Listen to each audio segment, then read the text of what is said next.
Nesta semana, o Saber Direito apresenta um curso de Direito do Trabalho Desportivo com o professor Domingos Sávio Sainag.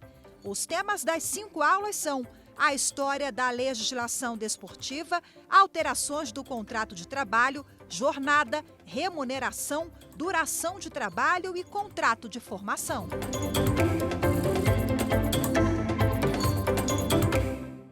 Olá, meu amigo, olá, minha amiga. Eu sou Domingos Sávio Sainag, sou professor de Direito do Trabalho, mestre, doutor e pós-doutorado nessa disciplina.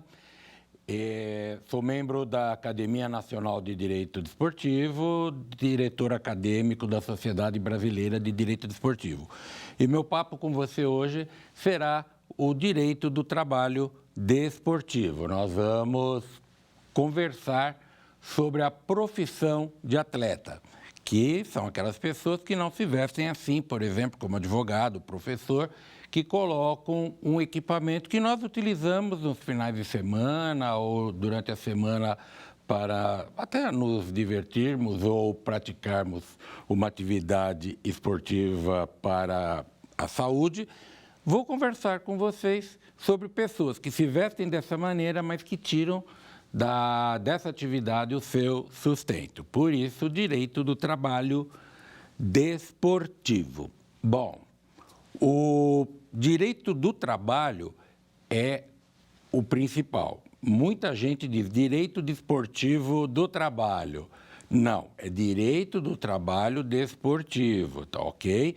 O substantivo é direito do trabalho, o adjetivo é o desportivo, porque nós temos direito do trabalho do jornalista, do advogado, do bancário, do operário, enfim. E temos o direito do trabalho do praticante de esportes no mundo, né? Mas nós vamos tratar aqui do nosso país. Pois bem, então eu queria que vocês acompanhassem rapidamente, eu vou fazer uma pequena evolução histórica das nossas normas, né? Então, nós temos aqui, como você está vendo aí na tela, o histórico legislativo. Bom, eu preciso dar uma caminhadinha para ficar, não só nessas leis, você anota aí, fotografa a tela, sei lá o jeito que você quer fazer, mas essas são normas aqui, desde 38 até a nossa Lei 9.615 de 98, que é a Lei Pelé. Então, nós temos aí 60 anos de evolução legislativa. Claro que a Lei Pelé ela já foi muito alterada, talvez nós tenhamos uma nova Lei Geral do Esporte logo, logo, mas vamos falar um pouquinho sobre o esporte aqui no nosso país. Pois bem, o esporte principal do Brasil no final do século XIX e início do século XX era o remo. Só que quando o remo, porque nós temos, felizmente, nosso país é repleto de rios, temos um litoral imenso, então os esportes aquáticos sempre foram a principal modalidade do brasileiro lá no século XIX e principalmente no início do século XX. Só que, o que acontece? Vem um danado do moleque que se chamava Charles Miller, que você já até fica sabendo, era brasileiro, que tem muita gente que fala que Charles Miller era inglês. Não, ele não era inglês, brasileiro, meu conterrâneo lá de São Paulo, morava no Brás, só que o pai era inglês e tinha vindo ao Brasil para trabalhar nas ferrovias. E quando o menino completou 10 anos, ele manda o garoto estudar, ele e o irmão mandam estudar na Inglaterra. E o nosso conterrâneo Charles Miller se apaixonou por um esporte que começava, já tinha uns 30 anos lá na Inglaterra, da forma como nós conhecemos hoje, o tal de futebol, e aos 20 anos ele tem de voltar ao Brasil. Por que ele teve de voltar ao Brasil? Ele já tinha terminado os estudos? Não, é que o pai morre, um irmão morre e ele tem de voltar para cuidar dos irmãos, ajudar a mãe a criar os irmãos. E veja que coisa interessante, né? Os jornais da época na Inglaterra diziam: o melhor jogador de futebol do mundo está deixando a Inglaterra e voltando para o seu país por questões familiares. Então, o primeiro grande jogador de futebol brasileiro foi o Charles Miller. Depois vem Frederich, vem o tal Pelé, né, o maior de todos, o Ronaldo, enfim, essa história você já conhece. Quando o futebol chega ao Brasil, ele começa a disputar com o Remo esse protagonismo e estraga toda a história do Remo porque se torna, como você sabe, o grande esporte do nosso país. Quando chega lá nos anos 30, o futebol ainda era muito amador. Vamos voltar aqui na tela para a gente ver isso. Esse decreto-lei 526 de 38, até então, o Estado não queria nem saber de mexer com o esporte. Decreto-lei 526 cria um órgão estatal para lidar com o esporte, mas é tido como a primeira norma, né, uma coisa bem incipiente sobre legislação desportiva, mas eu queria que você prestasse atenção no terceiro aqui, ó, o Decreto-Lei 3199 de 41, que é a principal norma, ou primeira principal norma do direito desportivo no nosso país. Lembre-se, nós estávamos no início ainda do Estado Novo, né? Início não, estava no meio. O Estado Novo vigiou de 37 até 45. E aqui, em 1941, o Getúlio Vargas, o que ele faz? Ele olha para o país e vê que tinha um instrumento muito interessante para ele trabalhar com a sociedade, que era o esporte, e particularmente o futebol. Então, nesse momento, o Estado brasileiro começa a intervir no esporte, ou nos esportes. São criadas as primeiras normas sobre regulamentação dos esportes, o Conselho Nacional de Desportos ganha muito poder. O que mais que eu posso falar? Sim, esse decreto-lei, ele diz lá pelas tantas, no seu artigo 48, depois você procura aí na internet, no site Planalto, vocês encontrarão o Decreto-Lei 3199, e ele diz lá no artigo 48, os clubes, que são entidades desportivas, de práticas desportivas, exercem atividade de caráter patriótico, sendo vedada a sua forma, ser formalizado de forma mercantil. Então, o Getúlio Vargas, quando ele olha para a situação do país, ele vê que o Brasil tinha ali um grande instrumento social de união da sociedade, mas também um instrumento de patriotismo. E ele diz, clube não pode ser uma atividade comercial. Hoje, a gente liga a TV, lê os jornais, lê sites, enfim, ouve programas esportivos e todo mundo, os clubes têm de se tornar empresas, E lá atrás, em 1941, o governo brasileiro falou, não pode ser empresa, porque há um capital intangível nessa brincadeira aqui, brincadeira entre aspas, que é o torcedor. Vejam, falaram os dois clubes de maiores torcidas do nosso país, o Flamengo e o Corinthians. Imaginem se um Flamengo ou um Corinthians se tornassem empresas, uma SA limitada, qualquer forma mercantil aí que você possa imaginar. E o dono um dia acorda de manhã e fala, quer saber de uma coisa? Cansei de trabalhar com futebol. Eu vou pegar todo esse dinheiro e o Clube de Regatas Flamengo não terá mais futebol. Agora ele vai se dedicar a corridas de automóveis. Você que é vascaíno, fluminense, que seria um sonho. Não seria sonho. Porque no esporte é diferente do comércio. Vocês sabem que o grande sonho da Pepsi-Cola era que a empresa da Coca-Cola falisse, para ela dominar o mercado. O esporte não é assim. A gente não quer que o nosso adversário quebre, a gente quer que ele fique mais fraco, para o nosso time ser o campeão e nós termos mais alegria. E foi isso que o Getúlio viu naquela época, que tinha esse capital. Por isso que os clubes não podem se tornar... Hoje até pode se tornar empresas com a tal lei da SAF, nova aqui em nosso país. Mas é complicado, porque tem esse capital. É só imaginar 40 e poucos milhões de pessoas no nosso país que torcem por Flamengo. Imagina acabar. O que essas pessoas fazem com esse sentimento, com esse carinho? Bom, dentro de todo esse caldo aí de cultura, desse papo meio sociológico, não, ou totalmente sociológico que eu estou tendo com vocês, tem um cara ali que é o principal, né? Que é o atleta. E eu falo do futebol, não só que é o esporte que eu mais gosto, e acho que 90% do brasileiro gosta mais do futebol, mas o que eu estou falando aqui é para qualquer atividade desportiva onde o praticante retira dessa atividade o seu ganho, o seu salário para se manter sua família, ok? E já de 41 para cá, nós começamos a ter normas que tratavam dessa profissão. Quando chega nos anos 30, e sobretudo em 1941, quando o Estado vai e diz, agora isso é comigo, não vamos mais deixar confederações dos estados, eu vou cuidar dessa brincadeira chamada esporte e da brincadeira principal, que é o futebol.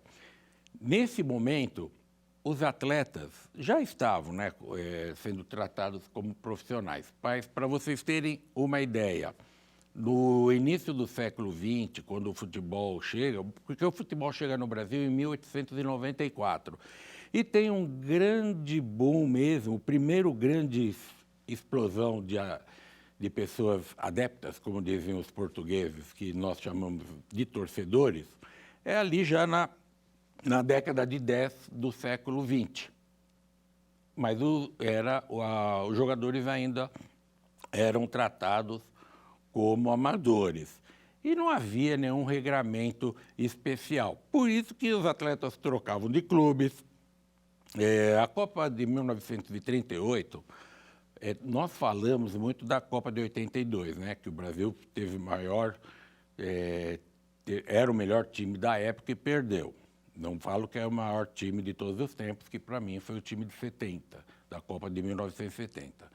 Mas a Copa de 38, o Brasil saiu dela como campeão moral, já começava lá. É que não se fala muito, primeiro que já faz tempo. Não havia a mídia que existe hoje, e que já existia em 82, e transmissões ao vivo por televisão. Mas a equipe de 38 tinha o Leônidas da Silva, tinha o Domingos da Guia, e alguns jogadores do Brasil já ficaram pela Europa naquele período. O Vasco da Gama fez uma excursão uma vez para a Europa e 3 dos seus jogadores ficaram por lá. Então não havia nenhum regramento. Quando nós chegamos no final dos anos 30, do século passado, e sobretudo a partir de 1941, agora nós vamos regulamentar isso. Já existe o passe em nível mundial. O que é o passe, para você que não sabe? Era um instrumento da relação de trabalho do atleta profissional de futebol, onde esse atleta só poderia passar de um clube para outro, ou seja, de um empregador para outro, somente se o empregador anterior lhe desse um documento, né, que era o atestado liberatório. Então, imaginemos que esses papéis aqui seriam o atestado liberatório, né? Então, aqui, ó, atestado liberatório.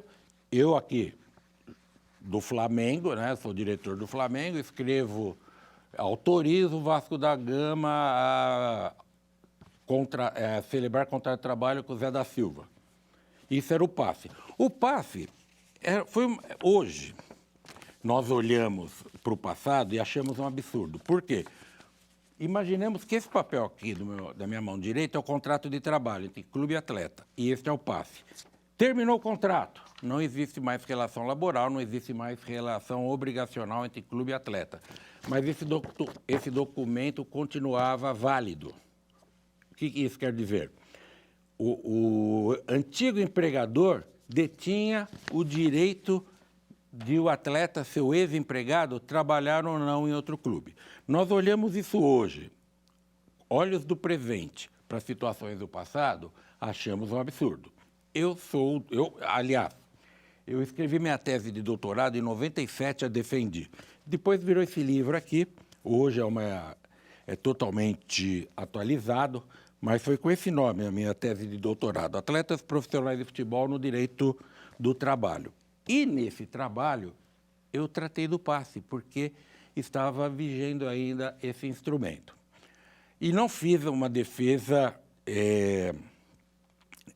contra o passe. Eu disse que ele era um instrumento que cumpria ainda, mas que estava em vias de terminar, como de fato terminou em 2001, um instrumento importante para a relação entre atleta de futebol e clube empregador. O que eu estava querendo dizer para vocês é que, se a gente olha uma situação do passado com a experiência e os olhos de hoje, nós não temos uma real visão da coisa. O passe, ele cumpriu a sua missão, que era de fazer com que se solidificasse o futebol no Brasil e no mundo. Por quê? Se nós não tivéssemos isso, os grandes clubes, os clubes que tivessem mais dinheiro, iam tirar os atletas das equipes menores sem ter de pagar nada. Por isso, cumpriu a sua função histórica. Hoje não existe mais. Muito bem. Então, vamos agora tratar do contrato de trabalho. Isso, ó, contrato especial de trabalho desportivo. Está lá no artigo 28 da Lei 9.615, que é durante a aula, se eu falar muito Lei Pelé, é a Lei 9.615. Daqui a pouco eu até falo por que ela tem esse apelido.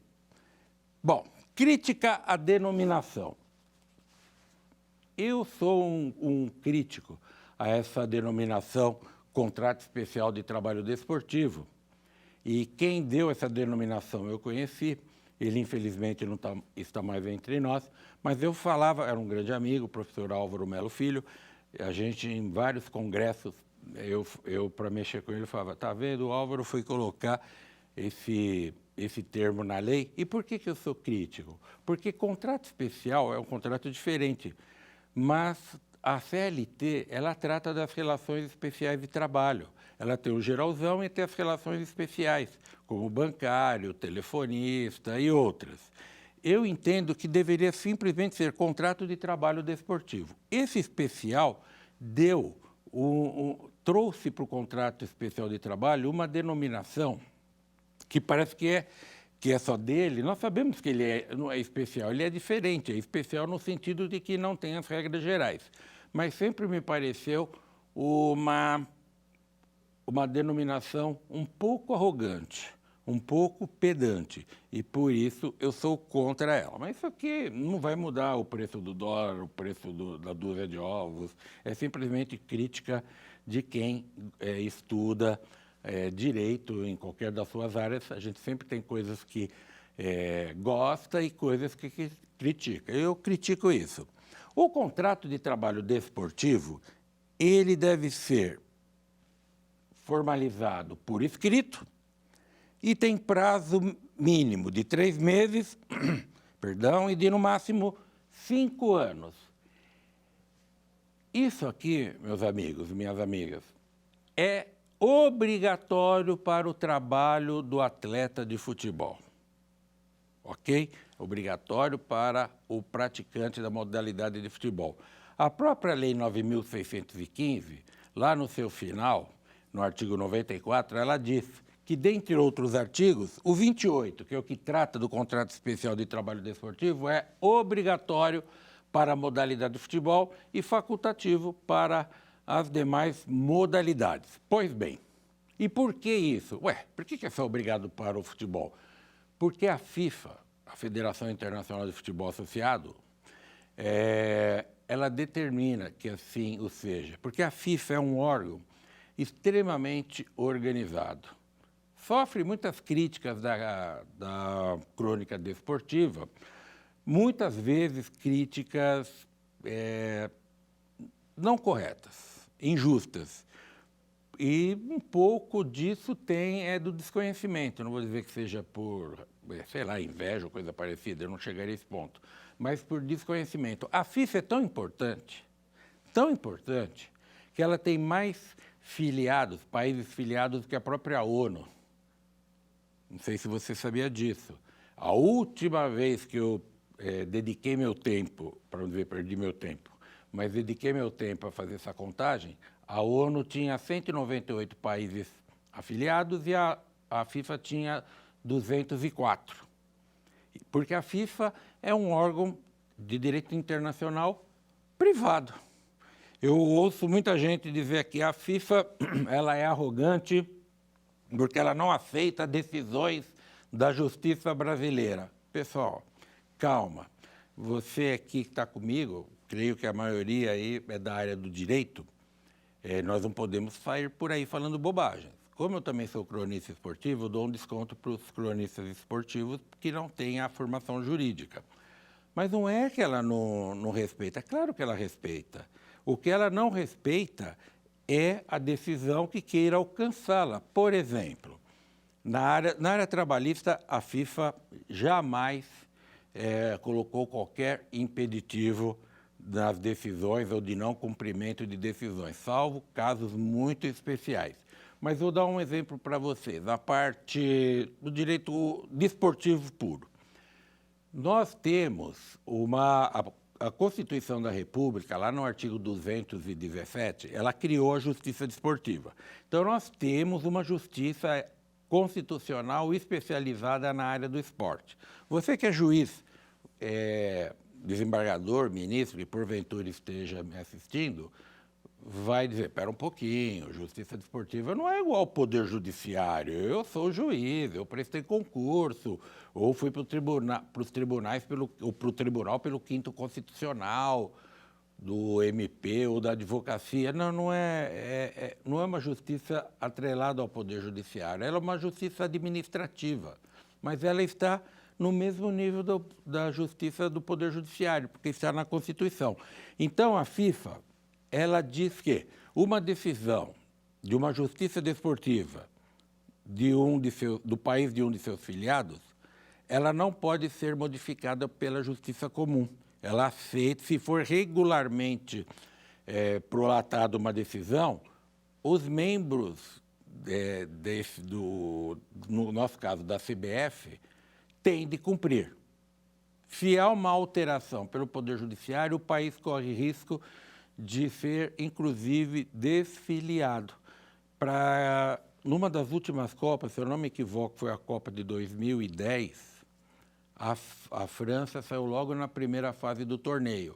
E o governo francês chamou o presidente da Federação Francesa de Futebol, o técnico, comissão técnica, sei lá quem, para pedir explicações do que tinha ocorrido. A FIFA mandou um recado, olha, nós não admitimos a intervenção política dos órgãos de governo dos nossos afiliados nas federações, sob pena de não brincar mais aqui. Vocês vão dizer, está vendo? Ela é autoritária. Não, ela exerce uma autoridade. Por quê? Ninguém é obrigado a participar da FIFA. O Brasil pode muito bem tocar sua vida sem estar filiado à FIFA. Só que nós não vamos mais jogar contra a Argentina, contra o Chile, contra a Itália, contra a Alemanha, contra a Croácia, porque a FIFA é uma entidade privada. E é isso que muita gente não entende. Ela tem suas regras e quem se filia a ela, a FIFA, tem de cumprir essas regras. Então, para o futebol, é obrigatório por isso que todos os contratos de trabalho de todos os atletas do planeta, a FIFA tem acesso. E isso vai servir também para se calcular o valor de multas, que nós vamos falar durante aqui as nossas aulas, a serem aplicadas aos atletas e aos clubes no caso de rescisão de contrato. Então, vejam, se aparece um jogador aqui no Brasil, num determinado clube, vai lá para o Atlético Mineiro, ele vem da Ucrânia. Olha, eu saí da Ucrânia porque está tendo guerra lá, tem um sujeito jogando bomba na cabeça de todo mundo, eu estou com medo, eu voltei para o Brasil, eu queria jogar aqui. Eu moro aqui em Belo Horizonte e eu gosto do Atlético, eu queria jogar aqui. Ele faz lá um teste, a comissão técnica diz, poxa, o cara é muito bom, vamos contratar esse moço. pode pegar esse rapaz, qual o seu nome, seu endereço, assina aqui, reconhece firma, benze, está contratado? Não. Tem que entrar no site da FIFA e lá estará registrado que esse atleta mantém um contrato de trabalho com uma equipe da Ucrânia.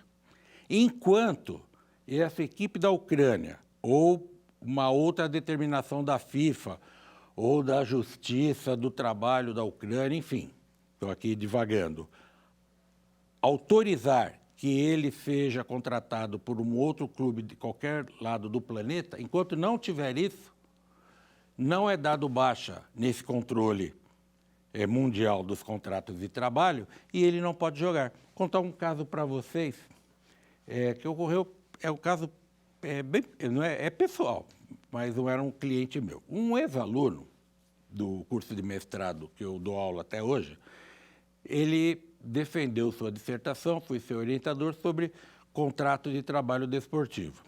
Esse rapaz um dia me liga, professor, eu estou com um caso aqui de um brasileiro que jogava no Paraguai, ele voltou para o Brasil, ele não quer voltar para o Paraguai e tem uma proposta de trabalho para ele de um clube brasileiro. Eu falei, tá, e aí, ele está liberado do clube paraguaio? Esse meu aluno disse, não, ele não está. Eu falei, bom, e o que você está pensando fazer? Ele falou, olha, eu estou pensando em entrar com uma ação e fundamentar perante o judiciário que ele tem direito ao trabalho. Artigo 5º da Constituição da República, né? Artigo 6º também, que o trabalho é um direito fundamental. O senhor acha que eu consigo, fundamentando dessa maneira, que um juiz do trabalho me conceda uma tutela antecipada, uma liminar, enfim, que ele possa assinar contrato com outro clube? Eu disse, olha, muito provavelmente. E ele me disse, puxa, obrigado. Eu falei, calma, eu não disse que você deva fazer isso. Eu disse que se você o fizer, deverá ter esse resultado. Bom, ele falou, mas então qual é o problema? Eu falei, o problema é que você vai arrumar uma confusão para esse atleta e para o clube que eventualmente o contratar. Por quê?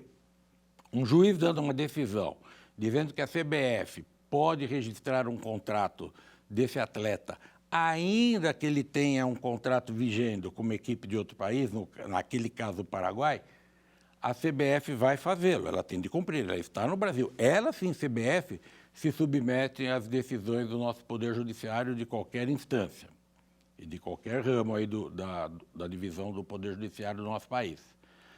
Só que ela vai ter de comunicar à FIFA. E a FIFA, num caso como esse, ia dizer, tá bom, você registra, mas vocês aí do Brasil estão excluídos do nosso sistema. Por quê? Porque tem um contrato vigendo, não tem nenhum motivo justo do ponto de vista legal, né? É um motivo legal para rescindir o contrato e simplesmente ele não tem mais vontade de trabalhar ali e não pode fazer isso.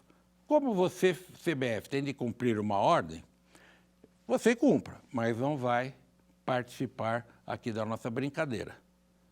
Então, cuidado, não é tão simples advogar na área desportiva trabalhista, porque o alcance de uma decisão ou de um procedimento que nós, advogados, possamos pedir para o judiciário, e o judiciário concede com base nas leis brasileiras, acaba dando um problema maior. Eu disse para ele, não faça isso, porque você vai criar um tumulto imenso para o nosso país, no caso do futebol. Poderia a FIFA, ainda com uma decisão menos rigorosa do que eu estou pensando aqui, dizer, tá bom, pode registrar, mas esse clube não pode participar de nenhum torneio, porque ele adotou uma prática do ponto de vista jurídico-desportivo das regras internacionais, cometeu um ato equivocado e ele seria excluído até resolver. Tá bom? Só para vocês terem ideia, os jovens há mais tempo, como eu, vão se lembrar que em 89 houve uma partida no Maracanã entre seleção brasileira e seleção chilena. Uma torcedora brasileira comprou lá um rojão, um sinalizador, parece que esses de barco, Não é esse sinalizador que a torcida aqui no Brasil usa e já não gostam disso, né? É punido por isso. Eu sou da época que eu levava rojões nos estádios e entrava, nem era revistado. Mas hoje o mundo mudou. Não estou dizendo que aquilo era... Na época era certo, não vou dizer que era ruim não, porque era muito legal. Mas essa moça me leva um sinalizador e lá, empolgada, pau, soltou aquele negócio e estourou atrás do goleiro do time chileno. E ele, o Rojas, que jogava até no São Paulo, ele simulou uma contusão, que depois de uma fotografia ficou comprovado que ele estava lá com, acho que um produto na luva ou uma gilete se cortou, alguma coisa. E quando se descobriu isso, o Chile foi excluído do sistema FIFA e o atleta foi banido do futebol. Houve intervenção para o Chile voltar à FIFA, houve intervenção à época Papa João Paulo II, hoje São João Paulo II, que pediu para a FIFA, por favor, o povo chileno não tem culpa porque ou alguns de seus conterrâneos fizeram essa bobagem. A FIFA o que fez? Perdoou o Chile, mas não perdoou o rapaz, que nunca mais pôde jogar futebol. Depois se tornou preparador de goleiros, foi técnico de futebol. É Terife-Mente, é uma entidade privada. Pois bem, o prazo é porque a FIFA diz que os contratos de trabalho devem ter sempre um prazo máximo. No caso do direito brasileiro, o nosso prazo máximo 5 anos. E hoje, quando termina o contrato de trabalho, lembre-se, nós hoje não temos 2 documentos. Nós temos apenas um, o contrato de trabalho. Terminou o contrato, terminou a relação de emprego, como qualquer outra relação contratual de trabalho do nosso país. O atleta fica livre e ele vai, ou ele assina um novo contrato com esse seu antigo empregador, ou está livre para bater nas portas de outro clube em qualquer lugar do planeta, coisa que não ocorria até março de 2001, porque nós tínhamos ainda vigendo o sistema do PAF. E para as outras modalidades? Para as outras modalidades, é facultativa a assinatura do contrato por escrito e por prazo determinado. Vamos ver aqui, deixe-me ver o outro. Isso, obrigado, pessoal. Vejam o artigo 28 da Lei 9.615. O que ele diz? A atividade do atleta profissional é caracterizada, aqui tem uma atrapalhada que eu fiz aqui com os slides, né? Por remuneração pactuada em contrato especial de trabalho desportivo, firmado com a entidade de prática desportiva, que deverá constar. Pois bem, muita gente defende uma tese que eu entendo muito perigosa, que como a lei fala que contrato de trabalho desportivo é aquele firmado com o atleta, e com remuneração pactuada, etc. e tal, só existiria relação de trabalho desportivo se for um contrato escrito. Então, exemplificando, não estamos mais tratando de futebol, vamos tratar do basquetebol, que tem muitos clubes que têm, falo até por São Paulo, vários clubes têm equipes de basquete muito fortes, clubes tradicionais que não ligados a futebol, mas com futebol também. Eu vou falar 2, o São Paulo e o Corinthians. Tem clubes de basquete, tem times de basquete. Os atletas do basquetebol são atletas profissionais. E algumas pessoas defendem que, como só é obrigatório fazer contrato escrito com o atleta de futebol, que o artigo 94 da Lei Pelé assim o diz, não tendo contrato escrito, não existiria uma relação de trabalho. Calma, muita calma. Por quê?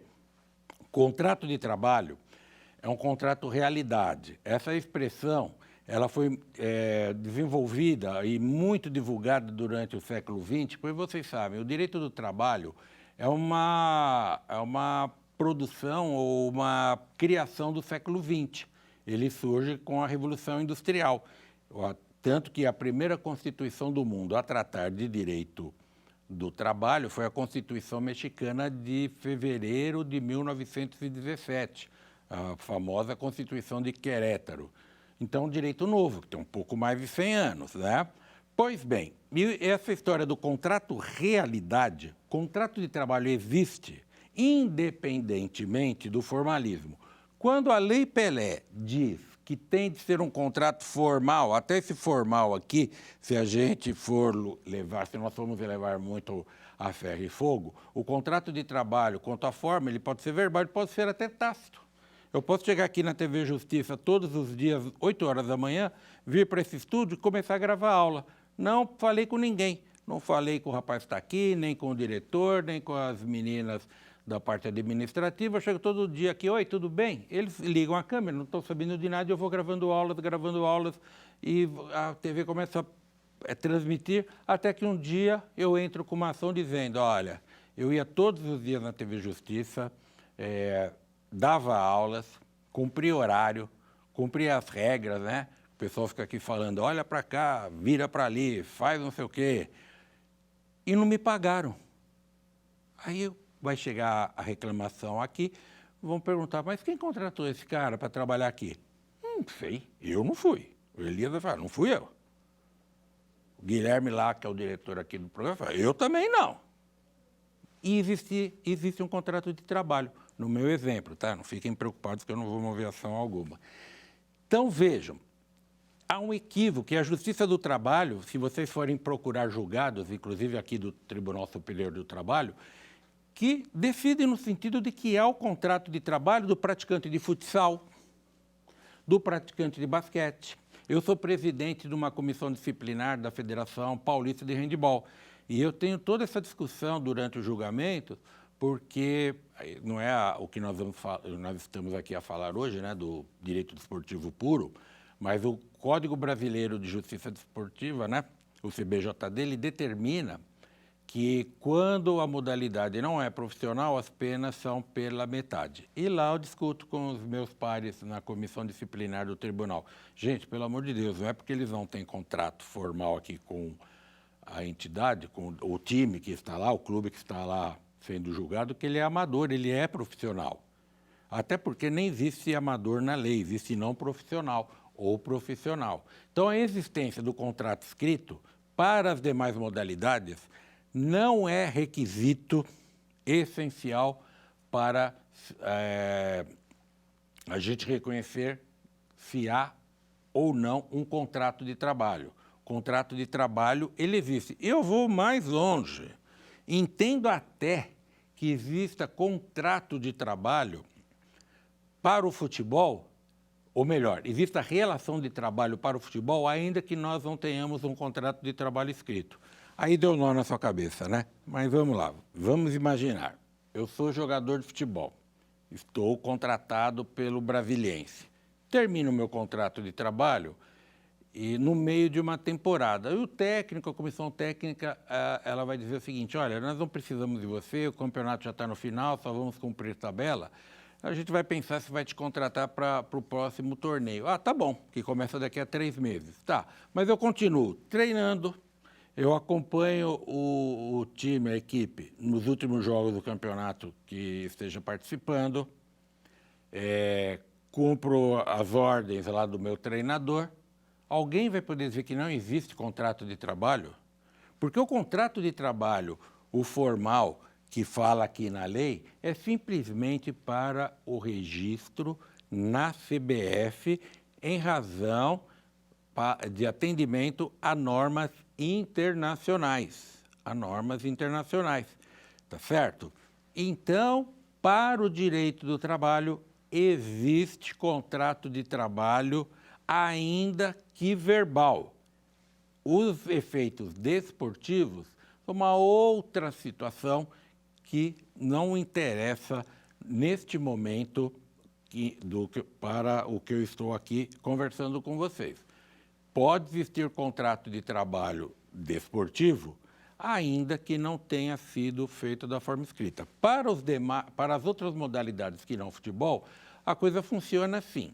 Então, tem o time de basquete.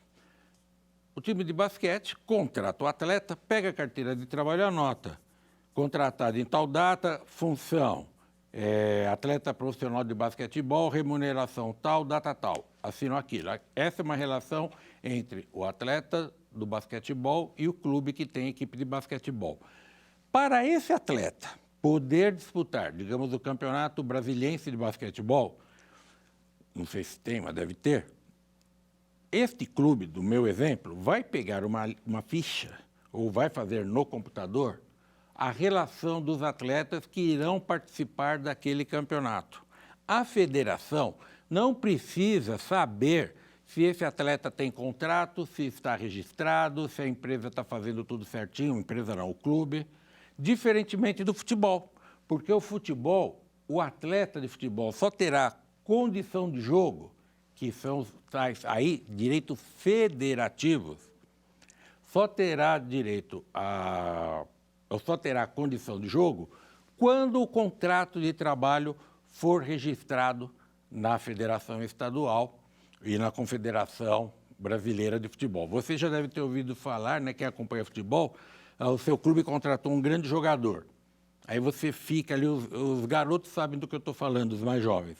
Eles ficam lá no site da CBF, no BID, que é o boletim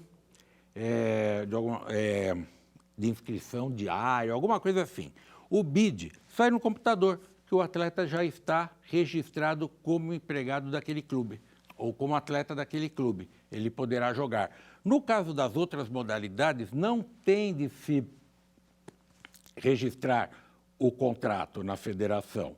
Única e tão somente vai criar o vínculo federativo preenchendo um cadastro, uma ficha. No passado, né, era a ficha mesmo, preencher a ficha, todo mundo assinava, levava para a federação, ok? Vamos continuar aqui, vamos dar uma olhada o que nós temos a seguir. Para a gente começar a caminhar um pouquinho para o final já dessa parte da nossa aula, vamos ver. Agora, já tem um contrato. Está lá bonitinho, formalizado, se for atleta de futebol por escrito. Vamos estudar os casos de suspensão, de interrupção e até de alteração do contrato. Eu inicio conversando com vocês sobre o contrato, a suspensão do contrato. Então, vamos dar uma olhada aqui.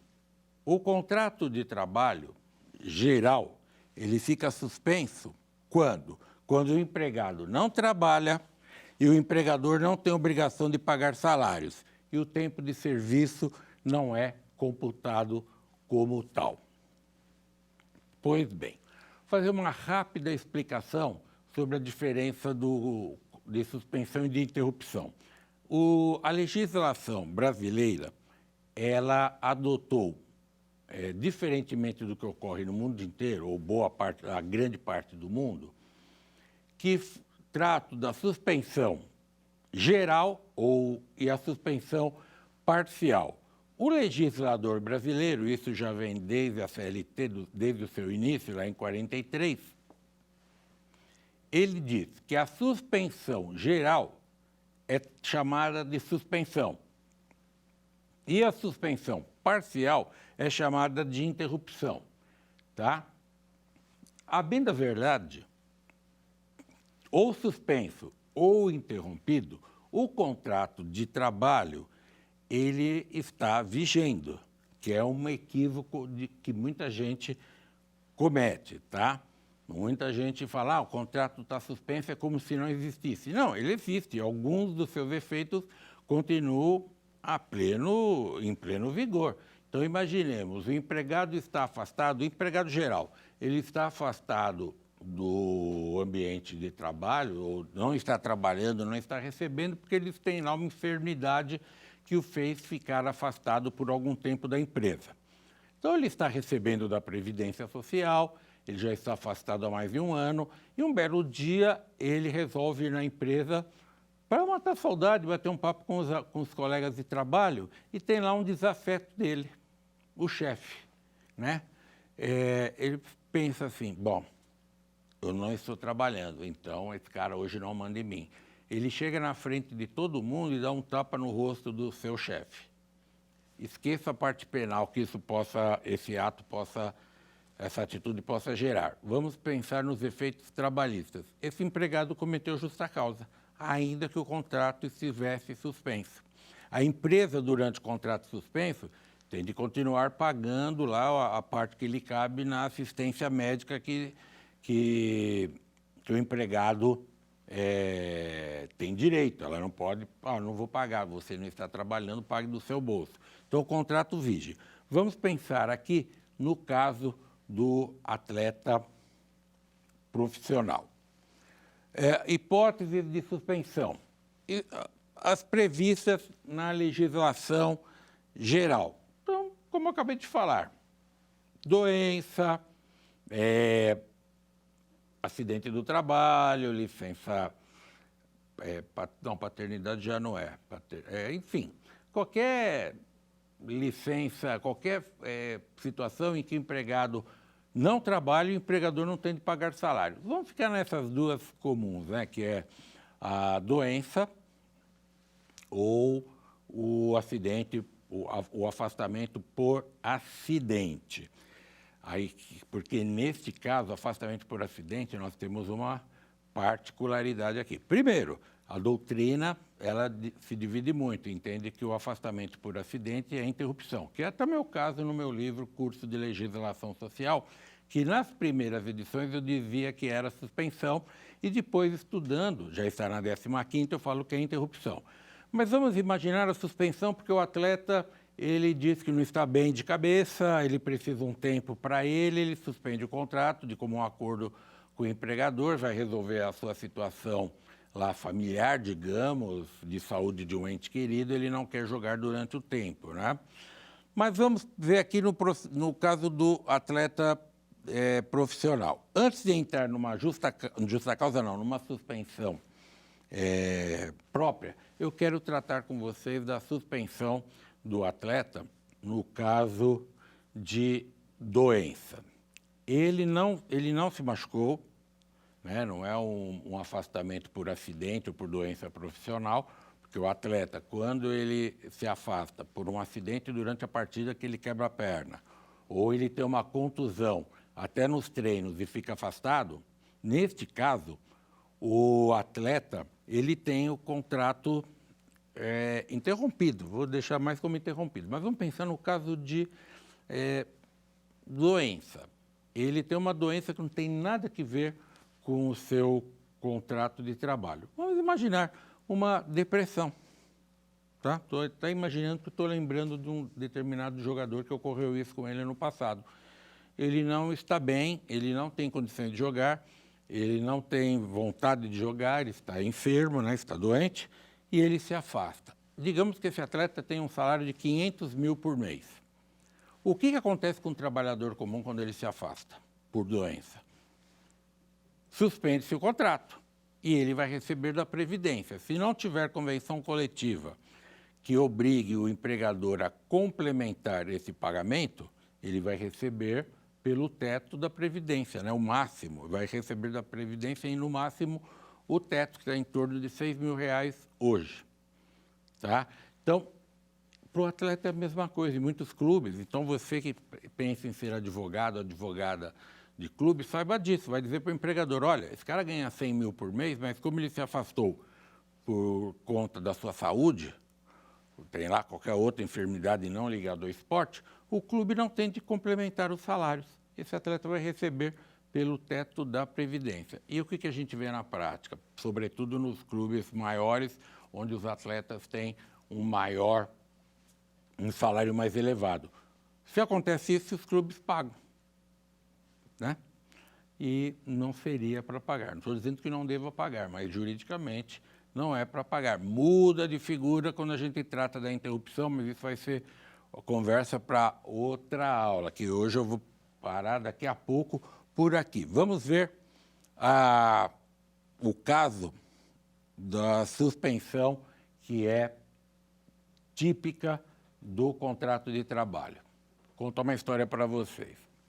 Lá em 2010, 2011, o ex-atleta de futebol, o Bruno, que jogava no Flamengo, ele se envolveu num homicídio, em circunstâncias aí muito tristes, muito tenebrosas, como todos vocês sabem.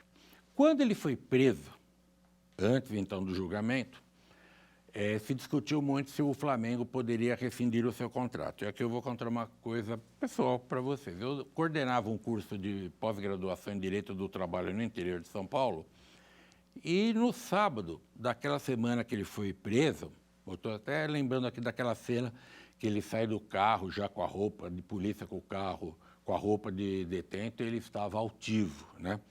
Dizendo que não tinha sido ele, etc. e tal, que não sabia de nada. E naquele final de semana era uma aula que cabia a mim dar nesse curso que eu coordenava. E os alunos, lógico, professor, no caso do Bruno, já que sabem que eu sou envolvido com o direito do trabalho desportivo, o Flamengo pode despedir por justa causa? Eu disse, não, não pode. Não pode porque ele não tem nenhuma condenação. Não está provado nada contra ele. Ele está preso. Eu falei, sim, ele está preso. O contrato está suspenso, porque ele não pode trabalhar. O Flamengo não teria de pagar salários, nem computar tempo de serviço, nem recolher fundo de garantia, nada, porque ele não estava cumprindo com a sua obrigação, que era trabalhar, estava preso. Bom, passa a aula, segunda, terça-feira daquela semana, o noticiário, o Flamengo vai rescindir o contrato do atleta Bruno por justa causa. Bom, vocês sabem como são os alunos, né? O aluno viu aquilo e falou, o professor errou. Aí ficaram todos felizes. Aí eu começo a receber e-mails, não tinha ainda o WhatsApp, né? Que hoje seria pelo WhatsApp. Professor, viu? O senhor estava errado. Eu perguntava, mas por que eu estava errado? O Flamengo está mandando embora por justa causa o atleta. Eu falei, tá bom. Eu estou errado. Vocês não ventilam nem um pouquinho a possibilidade de o Flamengo estar errado? Começa a nossa discussão por aí. Que sempre já vai direto que o professor está errado. Não, mas se o Flamengo está fazendo, é porque o Flamengo... porque pode. Falei, bom, mas eu disse que não. Agora vocês fiquem aí com quem vocês queiram achar que está certo. Eu mantenho o que eu disse. Bom, o que aconteceu? Flamengo volta na sua decisão, né? Até redundância que a gente comete, né? Volta atrás. Voltar só tem que ser para trás, né? Então ele volta nessa sua decisão e suspende o contrato. Porque alguém lá do jurídico do Flamengo deve ter dito para o presidente do clube, não pode mandar ele embora. O contrato fica suspenso. Só vai poder mandar embora quando, lá, o artigo 482 da CLT, quando ele for condenado por sentença transitada em julgado, que determine a pena privativa de liberdade. Por quê? Porque o que a lei quer dizer com isso? Por que o 482 traz essa figura? Traz essa figura porque o empregado não pode trabalhar. O empregador não é obrigado a ficar com um contrato aberto do empregado que está cumprindo pena. Os clubes, que eu acho, não sei, vou falar aqui é achômetro, que o Flamengo continuou a pagar salários. Não sei se pagou, se não pagou, até a rescisão. Os clubes se movimentaram no sentido de resolver... Vamos voltar aqui na tela, por favor, esse último slide. Os clubes se movimentaram no sentido, obrigado, de alterar a CLT e colocaram que um dos motivos, um motivo especial de se suspender o contrato de trabalho é quando a entidade de prática desportiva, que quer dizer clube, né, poderá suspender o contrato especial de trabalho desportivo do atleta profissional, ficando dispensado do pagamento da remuneração nesse período, quando o atleta for impedido de atuar por prazo ininterrupto superior a 90 dias, em decorrência de ato ou evento de sua exclusiva responsabilidade, desvinculado da atividade profissional conforme previsto no referido contrato. Vocês perceberam que, se você colocar assim, o Flamengo poderá suspender o contrato de trabalho do Bruno, ficando dispensado do pagamento da remuneração nesse período, quando o Bruno, por culpa dele, ficar impedido de atuar? Troquem aqui a história do Bruno. Pelo que eu sei, essa redação foi feita em razão disso. Não sei se é porque eu não estava lá, mas tudo me parece que foi pensando nisso. E os clubes não precisavam fazer isso. Agora, o que aconteceu? O que aconteceu com isso? Hoje, se um atleta se envolve num problema pessoal que o impede de exercer a sua parte no contrato, pois bem, ele, atleta, melhor, o clube, só poderá suspender o contrato depois de 90 dias. Criou-se uma confusão, acaba protegendo o atleta. Então, se a gente, vamos esquecer, porque a lei, quando ela é feita, ela se desgarra do seu, de quem a criou, né, do legislador. Vamos pensar em tese. Até que é razoável. Eu já fui muito crítico a isso, porque eu sou muito crítico quando uma sociedade, no caso a nossa, que é a que nos interessa, que nós vivemos aqui no Brasil, se cria uma lei no calor de uma discussão, de um assunto que está na pauta do dia da opinião pública, porque geralmente não sai coisa boa. Imaginemos depois que um facínora tortura e mata uma criança de 2 anos. A sociedade vai ficar indignada. Aparece alguém que vai dizer, não, vamos fazer uma coisa, vamos fazer um novo poder constituinte, instalar um novo poder constituinte para que se permita a aplicação da pena de morte para esse tipo de situação. Naquele clamor social é capaz até que isso ocorra. E não é, como na nossa vida, né? Eu tenho um artigo que eu escrevi num livro recentemente, não é um livro jurídico, que é a ira, que devemos dominar a ira, ou a ira não pode nos dominar. Porque quando você está irado, geralmente você toma uma decisão que não é a melhor. E em nível social, coletivamente, acaba dando na mesma. Por isso que tem linchamentos, porque as pessoas estão iradas. Porque durante uma discussão você perde a cabeça, exagera na resposta, aí arruma uma confusão pro resto da sua vida, pode ficar preso durante anos. É a história da ira. Mas isso aqui, essa suspensão, é por esse motivo, ok? Para o atleta. Ele arrumou lá um problema que o impeça de trabalhar, de exercer a sua parte no contrato, o clube só poderá declarar suspenso esse contrato depois de 90 dias. Pois bem, eu acho que agora a gente podia ver se você entendeu essa aula mesmo, né? O que vocês acham? A gente ir para o nosso quiz. Vamos lá?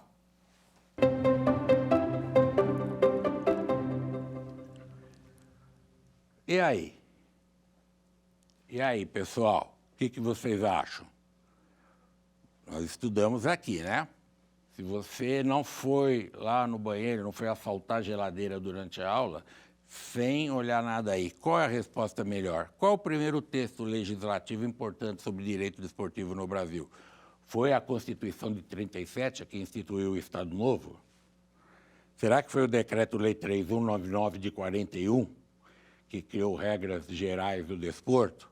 Será que aquele Decreto-Lei 5.2638, que cria o Conselho Nacional de Desportos, ou alguma coisa de educação física, ou o nosso grande Código Civil de 16, hein?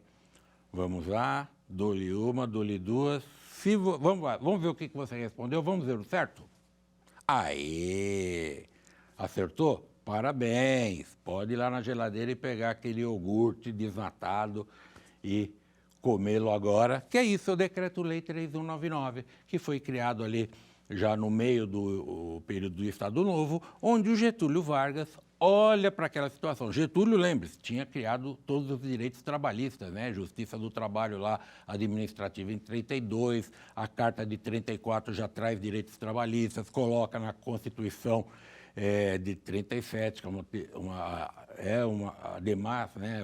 Apesar de ser uma Constituição autoritária, ele mantém direitos trabalhistas, mas proíbe a greve, ele cria o Sistema Nacional de Desportos. Obrigado, até a próxima.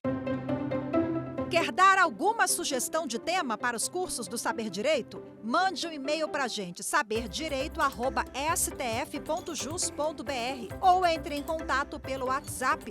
O número é esse que aparece na sua tela.